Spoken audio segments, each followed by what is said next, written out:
On se prépare pour notre chasse au dindon. Pour Philippe Boileau, la chasse et la pêche, c'est un mode de vie qui lui donne non seulement du plaisir, mais lui permet aussi de se nourrir.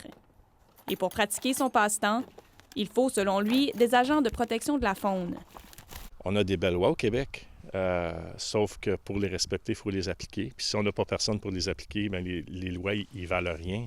Les gens vont en abuser. L'Outaouais compte désormais 3 bureaux de protection de la faune, Gatineau, Papineauville et Maniwaki, après que celui de Campbell's Bay a fermé ses portes au début du mois. Résultat, une centralisation des agents qui doivent couvrir un plus grand territoire.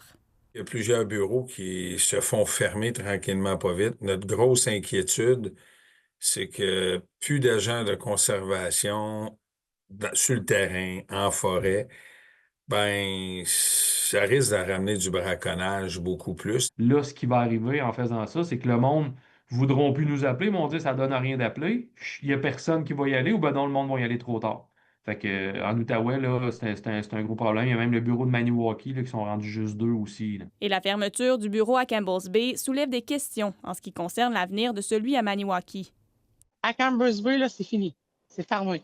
Fait que là, aujourd'hui, pour nous autres, pour Maniwaki, ils disent la même histoire qu'ils ont dit à Campbell's Bay l'année passée. Ben non, on ne fermera pas, puis là, ils vont le faire. Puis on centralise, ça coûte moins cher.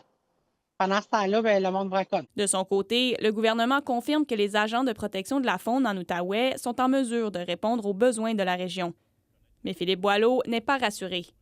On a investi dans un hobby qu'on aime. Puis si les agents de la faune ne sont pas là pour encadrer ce hobby-là, il y a des gens qui abusent, puis après ça, nos privilèges sont retirés éventuellement. Et à plus long terme, il s'inquiète de l'impact sur la pérennité de la biodiversité dans les forêts et les lacs de la région. Ici Anne-Marie Tricky, Radio-Canada, à Saint-Sixte, en Outaouais.